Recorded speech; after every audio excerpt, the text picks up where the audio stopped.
ایک حدیث بھی موجود ہے صحیح سند کے ساتھ، امام احمد بن حنبل رحمہ اللہ کی کتاب فضائل صحابہ کے اندر بھی موجود ہے، المستدرک للحاکم کے اندر بھی موجود ہے کہ سیدنا علی رضی اللہ تعالیٰ عنہ یہی آیت تلاوت کیا کرتے تھے، وَنَزَعْنَا مَا فِي صُدُورِهِم مِّن غِلٍّ، اور ہم دور کر دیں گے ان کے دلوں کی کدورت جو آپس میں ہوگی، اخواناً علی سرر متقابلین، یہ آپس میں تکیہ لگائے ہوئے آمنے سامنے بیٹھے ہوں گے بھائیوں کی طرح۔ یہ آیت پڑھتے تھے اور پھر کہا کرتے تھے سیدنا علی کہ میں اللہ سے امید کرتا ہوں کہ یہ آیت مبارکہ میرے عثمان بن عفان اور طلحہ اور زبیر کے بارے میں ہے کہ ہمارے دلوں میں جو ایک دوسرے کے بارے میں اگر کوئی غل رہ گئی ہے تو اللہ تعالیٰ جنت میں جانے سے پہلے ہم سے یہ دور کر دے گا۔ سیدنا عثمان، سیدنا طلحہ اور سیدنا زبیر رضی اللہ عنہم اجمعین۔ اور ظاہر ہے اس کے پیچھے پوری ایک ہسٹری ہے، اب اس پہ میں بات کروں 1 گھنٹہ اور چاہیے۔ یہ میں نے حدیث اس لیے بیان کی کہ ڈاکٹر اسرار صاحب رحمہ اللہ تعالی المتوفی 14 اپریل 2010 عیسوی، جن کو میں اپنا استاد بھی مانتا ہوں کیونکہ میں نے ان کے ویڈیوز سے بہت کچھ لرن کیا ہے اس حوالے سے، باقی میں کوئی باقاعدہ ان کا شاگرد نہیں ہوں، نہ میں نے کہیں دعویٰ کیا ہے، نہ میں نے کبھی تنظیم اسلامی جوائن کی ہے، نہ کبھی جماعت اسلامی۔ کوئی بھی علمی شخصیت ہے اس کی ہم قدر کرتے ہیں، باقی غلطیاں اپنی جگہ، اللہ تعالیٰ غلطیوں کو معاف فرمائے اور ان کو ان کے نیک کاموں کا اجر عطا فرمائے ڈاکٹر اسرار صاحب کو۔ تو ڈاکٹر اسرار صاحب رحمہ اللہ نے سورۃ الاعراف کی آیت نمبر 43 جو اسی سے ملتی جلتی آیت ہے، اس میں انہوں نے ایک حدیث بیان کی تھی، تو میں چاہ رہا ہوں کہ اس ویڈیو کی وساطت سے اس کی کلیریفیکیشن دے دوں کہ وہ انہوں نے حدیث غلط بیان کر دی تھی۔ انہوں نے یہی حدیث بیان کی لیکن ان سے سلپ آف ٹنگ ہو گیا، یا ان کی اس اعتبار سے ایکسپرٹیز نہیں تھی اس فیلڈ کے اندر۔ یہ ہو سکتا ہے، یعنی اب میں پروفیشنل انجینئر ہوں لیکن ڈاکٹری کی فیلڈ میں کس حد تک پروفیشنل ہو سکتا ہوں، وہاں پر میری کمزوری موجود ہوگی، کیونکہ یہ کوئی عیب والی بات نہیں اور وہ خود مانتے بھی تھے۔ بلکہ جب میری ان سے ملاقات ہوئی 13 جون 2008 کو جمعے کے دن، 2-2.5 گھنٹے کی ان سے ڈیٹیل ملاقات ہوئی، تو اس میں انہوں نے خود کہا کہ اختلافی موضوعات جو ہیں ان میں میں بالکل امی ہوں، حدیث کی فیلڈ میں میں امی ہوں، اور یہ باتیں ان کی ریکارڈڈ بھی موجود ہیں۔ انہوں نے کہا کہ میری ساری کی ساری جو محنت ہے وہ قرآن کی فیلڈ میں، تو ظاہر ہے جب پھر امی ہے تو اس سے پھر اس طرح کی غلطی ہو جائے گی۔ تو سورۃ الاعراف کی آیت نمبر 43 کے کانٹیکسٹ میں انہوں نے یہ کہا کہ سیدنا علی کا قول تو پیش کیا،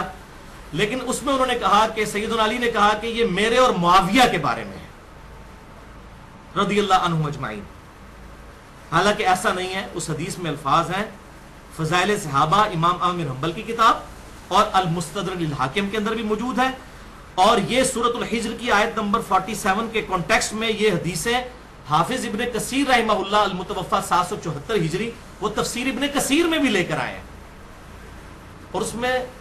حضرت امیر معاویہ رضی اللہ تعالیٰ عنہ کا نام نہیں ہے بلکہ حضرت عثمان غنی رضی اللہ تعالیٰ عنہ، حضرت طلحہ اور حضرت زبیر کا نام ہے، اصحاب جمل کا نام ہے اور سیدنا عثمان کا نام۔ تو یہ میں کلیریفیکیشن دے دوں اس حوالے سے کہ یہ ڈاکٹر اسرار صاحب سے غلطی ہوئی، اور چلیں یہ اس اعتبار سے یہ بھی کلیئر ہو جائے گا کہ میں کوئی ان کا مقلد نہیں ہوں۔